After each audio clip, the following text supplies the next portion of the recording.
Cheapcardcollector. Hey, Cheapcardcollector here, and today we have our video on Sports Cards 101, 2026 version. It's summer right now, and it's been about a year and a half since I last did this video. A lot has changed, so I thought I'd do another video. Really, the purpose of this video is it's Sports Cards 101. Like you're getting back into the hobby, or you're just curious sort of what it's all about. I try to put a video together that sort of captures the main points of sports card collecting in 2026. Some of you, like me, got back into it recently. I got back into it 5 years ago. Can't believe it's been that long during the pandemic. So this is sort of refreshing everyone because a lot of people ask me about card collecting now and investing and buying and what's changed, and a lot has changed. So I'll redo the video a year later. Let's see what's changed. Hope you like it. If you like, please subscribe, comment, like, as always. We love doing these videos and love just chronicling my journey and just sharing the joys of the hobby. So here's just a quick table of contents. We'll go through all these things here. You've probably heard about grading. You've heard about parallels, autos, relics, etc. And then the bottom half of that agenda, what do you buy? How do you buy? What do you buy? Where do you begin? So we'll go through all of that. And I'm using a new format. I usually have my phone camera. I'm doing a screen share with my computer camera, so hopefully you can hear me okay. All right, so history of sports cards. So let's start at the beginning. They loosely define the eras of sports cards here, and there are really 5 eras, and people differ a little bit on the year, but generally these are the 5 eras that people think about.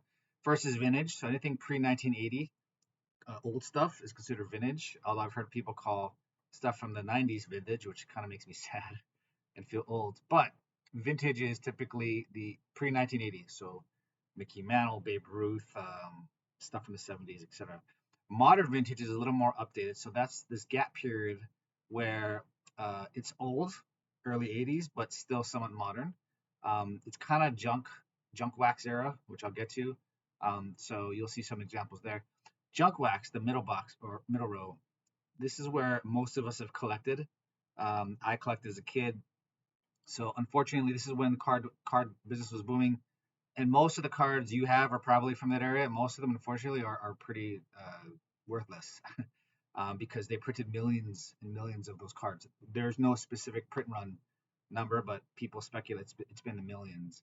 So most of those cards are worthless. There are some exceptions you see in the right, and those cards, if they're in perfect condition and could grade a 10, which I'll get to what that means, maybe it's worth something. But generally, most of those cards are pretty worthless, unfortunately. Modern is sort of right after people stopped collecting, the junk wax era ended. You have this modern era. So these cards are actually pretty valuable because cards just weren't as popular back then, so they printed less. Some really good rookies, as you see in the right, that happened in that time. So if you were collecting in that time and you got those rookies, you probably got them for pretty cheap because no one was collecting. And some of those names obviously are pretty big names. So that's the modern era. And then the ultra modern era, this is where sort of right before COVID hit, cards got big in COVID. You probably heard it, saw in the news. High print runs, not as much as junk wax, but high print runs. So as you know, popularity goes up, print run goes up, value goes down. Still, from 2017 to 2021, I should update this, it was pretty okay. COVID time, it ramped up, and now we're sort of back to where we were in 2017. So that's the ultra modern era.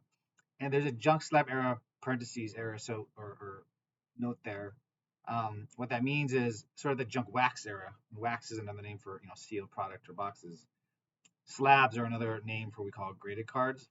Are we in an era where there's too many slabs? We'll get into that later. So, but at a high level, these are the 5 eras, just so you're aware. All right, so I mentioned the pandemic. So this is an example of a Luka Doncic rookie card. And unfortunately, this came out, it's a rookie cards in 2018. As you'll notice the value here, this just want to set the stage. So during COVID, like everything else, anything indoors was valuable. And unfortunately here, this shows you how all the cards look. So if you started buying in 2020 and kept buying throughout, you were in trouble because everything went up. All the money from non-collectors, from people not spending money, lockdown and COVID, spent their money cards and they left. So any card, any valuable card, any all the cards as a whole look like this. So just keep that in mind. You may see old prices, but those COVID prices, unless we have another pandemic, probably will never come back. But just want to set that stage there. Okay, so who are the card companies? So if you remember back in the day, there's Topps, there's Donruss, there's Fleer, there's Pinnacle, Upper Deck. There's a few ones that you probably remember. Yesterday, and when I say yesterday, I mean a few years ago, or when I last did this video, you really have three main players: Topps, Panini, and Upper Deck. And they had the full license to these leagues. So what that meant was is players, the teams, the logos, they had exclusive rights to those leagues. So if you wanted a licensed NFL card with the team, the name, team name, the player name, and all that, the logos, you had to go to Panini for NFL, or you had to go to Topps for MLB. That's how it was a couple years ago. Now, fast forward to 2026, Fanatics has bought the licenses to pretty much everything, and including Topps. So the three major leagues, if you want a card for, Wembanyama, for example, or Patrick Mahomes, fully licensed, you have to go through Topps or Fanatics. Upper Deck has hockey for now, and then Panini still kept a few. So Panini still makes, like, for example, baseball cards, but they don't have licenses. They don't have the actual players. They're like a blank jersey. It says Los Angeles versus Los Angeles Dodgers, so not the greatest, but they're very cheap. But a lot has changed. Basically, Fanatics owns everything, which people have mixed feelings on. But that is a big change from when I last did this video. And more to come on sort of what they do. They kind of like, I think they're going to keep the Topps brands or to keep the Panini brands because we like them. We'll see. But they own everything, is the message. So as I mentioned, license cards on the left, back before when Topps had Major League Baseball, you see the Kershaw card on the left. There is no Dodgers. There is no logo. It's just Clayton Kershaw with a sort of a blank jersey. Whereas on the right, clearly it's licensed. It says the Padres. It's got San Diego. It's got the logo. So that's the difference between licensed and unlicensed, just to give you an example. All right, so I didn't update this because I was lazy, but the bottom line is, so back in, I think, 1991, there were 7 sets. I think 7 or 11 sets. You had Topps, Donruss, Fleer, Studio, Pinnacle, Upper Deck, a couple other ones. But you had like 10 sets. Nowadays, you've got hundreds, or maybe not. I think 2023 there was about 150 baseball sets. I think we're around there now. So there's 100. In this case, there's all these different sets, and each sets have different players. Some are rookies only, some are veterans. All have autographs, all have relics, all have rookie cards. So what that means is, if you want a rookie of someone in 2023 or any year, they've got thousands of rookie cards. Whereas back in the day, Ken Griffey Jr. has one rookie card, the Upper Deck card with the turtleneck. We all know. Bobby Wood Jr. has thousands of rookie cards with the rookie card logo. So what does that mean? It's great if you want to collect them. You want access to his rookie. Anyone can get a Shohei Ohtani rookie card. Anyone can get a Bobby Witt rookie card. But now, instead of one, there's hundreds, thousands even. So that's a big change, which, some people like, some people don't like. I think it's okay. It has its pluses and minuses. But bottom line is, there is no one rookie card anymore of any player. There just isn't.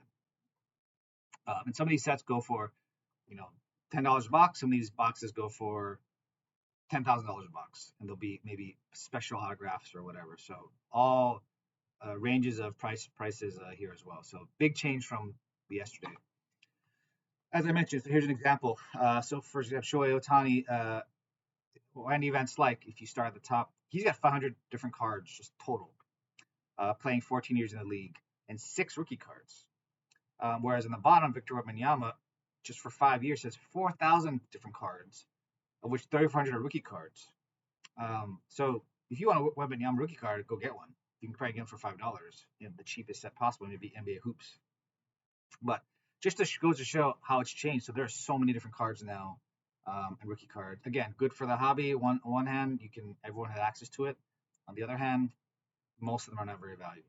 So big change. So what's a parallel? So a parallel is a card where it's the same card within a set, but they have different colored versions of the card. So there's the base card, which is your standard card. I think I showed you a base card of Yu Darvish previously. But then they have all these different parallels. So different color variations of the exact same card. And you see those slash numbers there? Those are serial numbered cards. So they're called numbered cards. So for example, all the way or in the middle, you see Purple Ice, 4th row from the top. That means there's 225 printed Purple Ice cards of that player. So every player has a different parallel. Every player has 225 purple ice cards. So those are obviously more valuable because they have a print run. All the way at the bottom, those 1-of-1s, that means they've only made one. So there's one card that exists of every player of a black finite, black shimmer, and black stars. And here's an example. This is the same Clayton Kershaw rookie card, or not rookie card, Clayton Kershaw card I showed before. Here are 6 of the parallels. The cracked blue ice on the top left, snake skin, disco prism is those dots, blue prism is those lasers, the gold yellow, and the green disco prism. Now the challenging thing is the card doesn't tell you what parallel it is. So some of them, there's like different variations of blue or red. It won't tell you what it is. You have to guess, which is something I think is quite annoying. And so here you see in the back. So see those numbers in the top middle, and the top row, that middle card is 2 out of 10. That means that's a serial number to 10. There's only 10 ever made. That's number 2.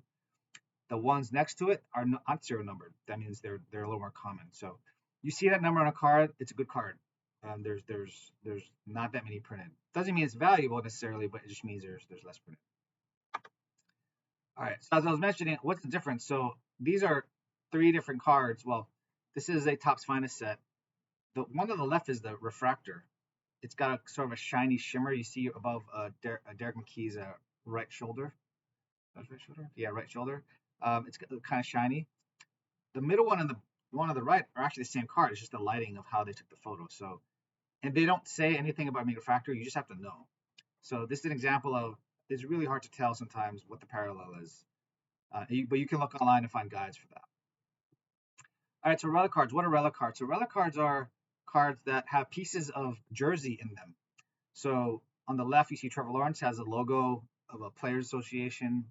Middle and Kershaw has the base from when he threw that strikeout record. It's pretty cool. And then Randy Moss, a piece of a helmet.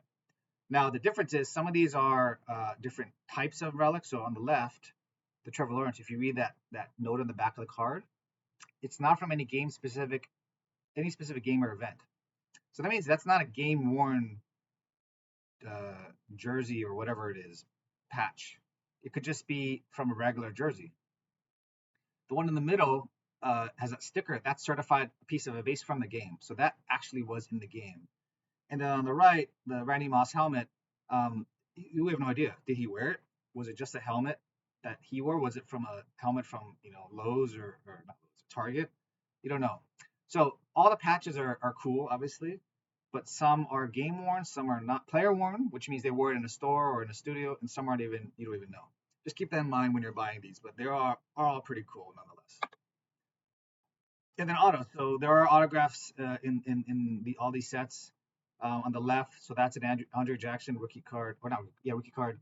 It's certified auto, so you pull that from a pack or a box. The one in the middle, that was someone gave that card to KD and he signed it, and then PSA authenticated it. So that's sort of a hand signed after the fact auto on a regular card. And the right one is the same thing. It's Pat pulled auto, but you see it's on a sticker. So the difference is Drake London, for example, probably signed a bunch of stickers, sent it out to Panini, and they're just sticking on the cards. So he didn't actually sign that card. He signed a sticker. Same with that Andre Jackson rookie. So there's on-card autos where they actually sign the card, and then sticker autos where they sign a sticker. The sticker ones are obviously less valuable, but a little cheaper. And sometimes, in that case, the Drake London has a patch auto card. It's got patches and auto, so pretty cool. So just keep that in mind as well. Now, grading. This is the question I get the most. What is grading? So grading is you send the cards to one of these companies. They grade it on a scale of 1 to 10, and based on the grade, it enhances the value, right? Think of it as trying to make a market within a market. If you have a card and it sells for $10, now you've got a graded 10 version of that card versus a graded 8 of that card versus 6 of that card. Obviously, people want the 10, and the grade is based on condition. So you send to these companies, and I'll get into sort of how they do it later. But these are the companies. Now, a lot has changed here since I did this video. PSA, Beckett, and SGC, the top 3, were separate companies a year ago. Now, Collectors owns all 3. They bought all 3. So PSA is the sort of the granddaddy of grading. You see, they grade 2.5 million cards a month, which is crazy. Sports and Pokemon and other trading card games. PSA is the big boy. BGS and SGC at a time were bigger, but they got acquired by PSA. Now Collectors owns everything. BGS and SGC still exist, but for value, PSA is a card. You see that Patrick Mahomes column there? The same card graded mint by those companies, you see the value.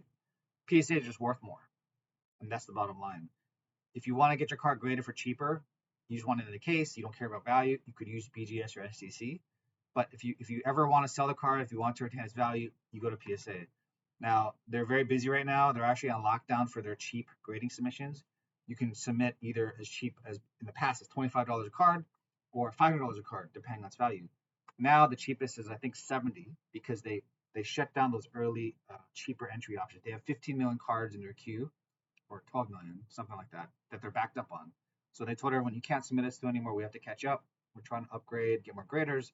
So PSA is back all. You can't submit to them at the cheap levels. So maybe now you go to BGS or FCC, but again, it might be better off just to wait till PSA frees up again. CSG is sort of the lone wolf. They are also a great company, Certified Sports Guarantee. Those of you who collect coins or stamps know about them. They're a big company. They do great cards, but again, they're not as valuable. In fact, I couldn't find a Patrick Mahomes sale or even listed in CSG 10. Although I do like the way the slabs look. Cards graded per month. I think most of that's Pokemon, because CSG is being Pokemon. And there's all these other grading companies. Arena Club and Tag are two of the bigger ones, and people create their own grading companies. You can use them, but they're not worth much. If I see that, I consider that as much as like a raw card. But this is grades, the landscape of grading. PSA is the big boy. Now, how do they determine grades? And this is a very good question. So there are 4 criteria those companies use to grade your cards. It's surface, edges, corners, and centering. So basically, they're looking at, are there any surface issues? Are there scratches, dimples, marks? Are the edges sharp? Some of the dark border cards, you can see the whitening pretty easily, so it's harder to get a good edge score. Corners, are they sharp or are they soft? Do you see a little white? Are they damaged? Centering, if there's a border on the card, like on the picture, is it centered? Right, that's a common thing.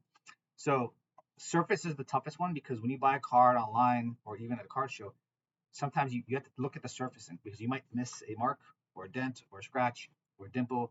You can see the other 3 pretty easily. But these are the 4 criteria they use to grade your card. Now, the very key thing I'll point out here, second bullet point, never assume your card gets a 10. You might think, oh, it looks perfect. There's no way it's not a 10. It's very subjective. PSA, for example, they don't use AI. They don't use a machine. It's all very subjective. That's just the way it is. So never assume your card is going to get a 10. So what does that mean? That means if a 9 is going to lose your money, as in it's worth as much as the raw card and you're just wasting money on grading fees, I wouldn't send it. I would only send it if a 9 makes you a little bit and a 10 is a bonus, because you cannot ever assume your card will get a 10. You just can't. And if you send out your cards, you'll be extremely disappointed typically if you think that. Now, why would you grade? Obviously, as I mentioned, the card value may increase. As you saw on the last slide, getting a 10 could 2x, 3x, 10x, 20x a card, depending how rare it is. It gets protected in a sealed slab, so you don't have to worry about protecting the card. And the label identifies the card easily. The year, the player, the set, the parallel even. Now, cons, it can be very expensive, right? If you every card at PSA, for example, is about $50 plus shipping, plus fees. It gets very expensive. So you should be grading a $5 card unless you want it in your collection for some reason.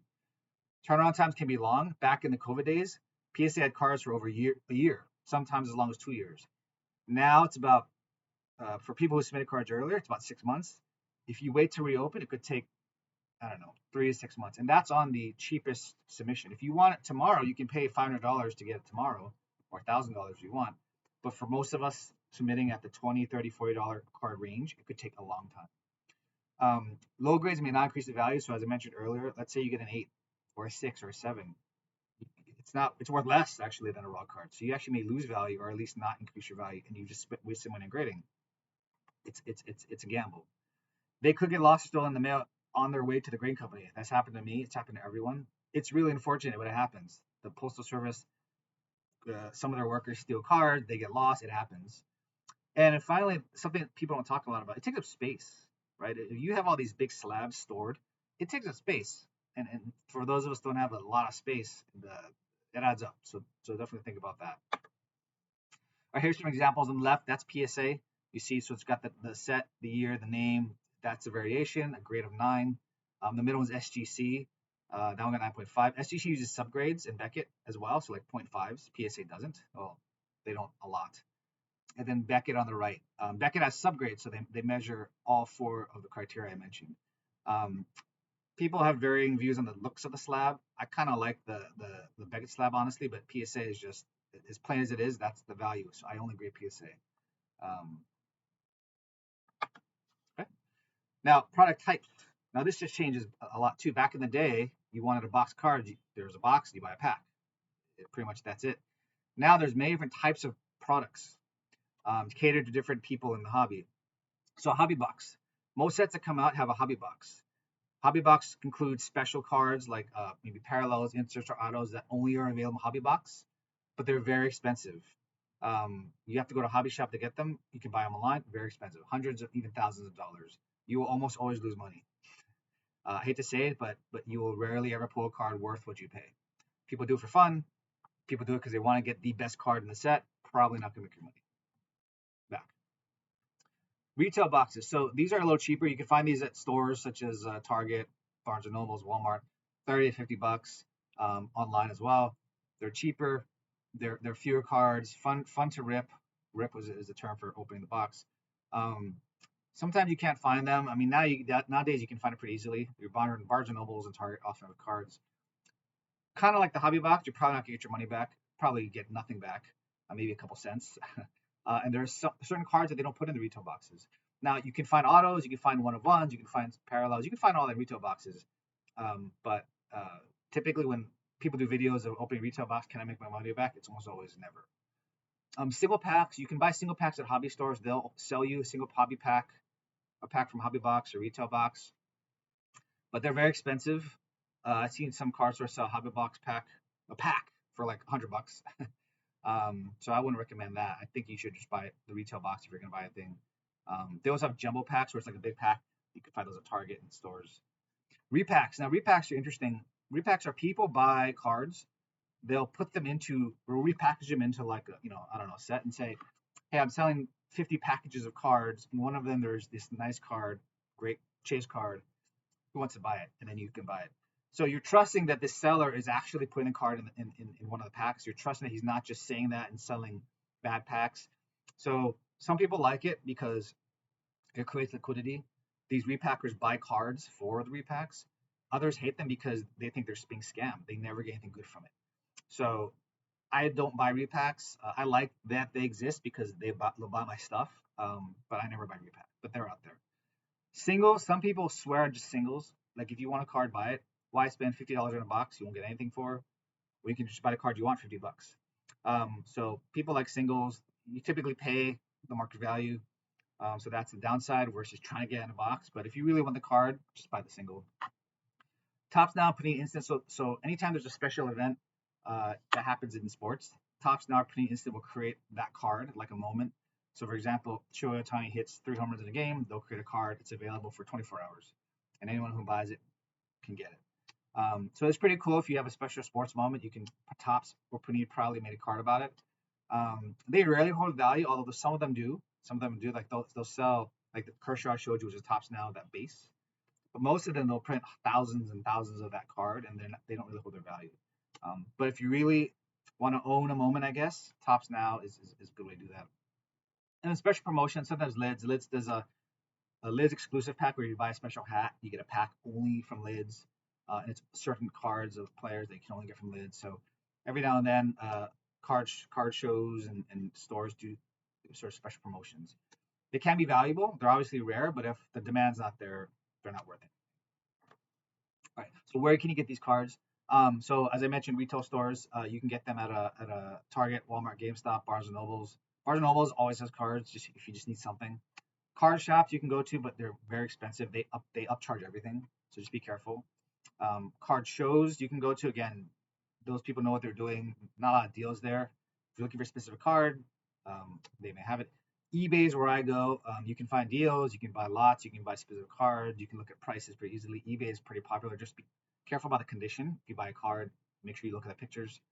Now, breakers, this is something very new.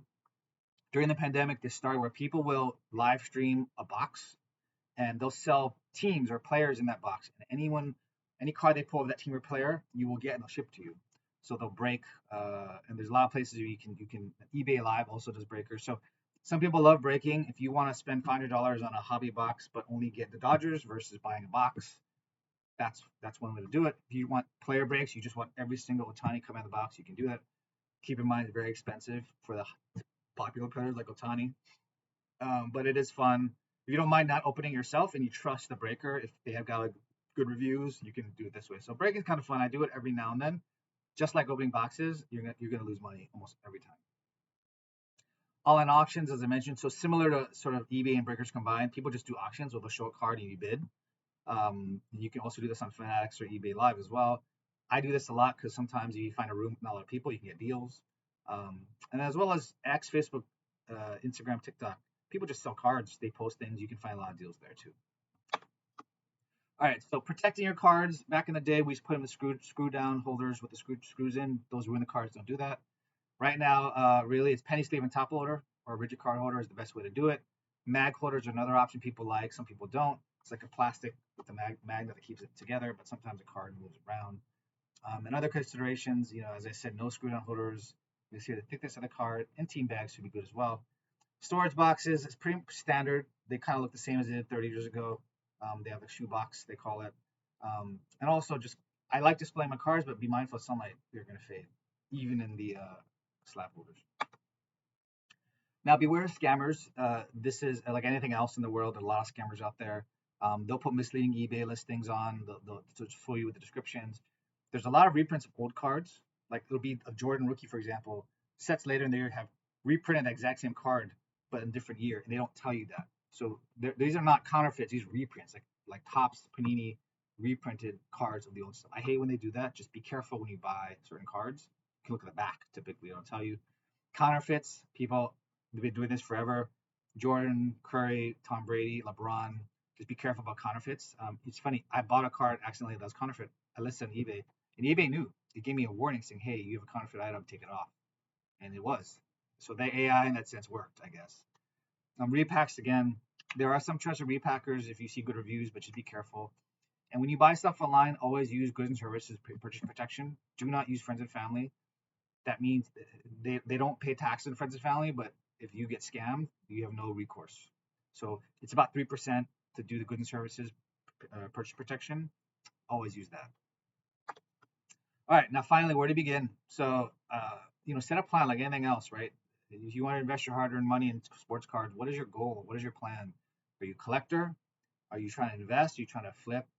Come up with a plan, whatever it is. Find your own stuff. Oftentimes, when people come to me and say, "I want to start cards again," I say, "Well, get your own stuff. What do you have?" Usually, it's nothing, but every now and then you find like, "Oh, yeah, you have Babe Ruth sitting around or whatever." It's like, what? So find your own stuff. Stick to a budget, whether it's monthly budget, your annual budget. There is no end game here, right? You could buy as many things as you want. There's probably a lot of things you do want, a lot of things I want. Stick to your budget.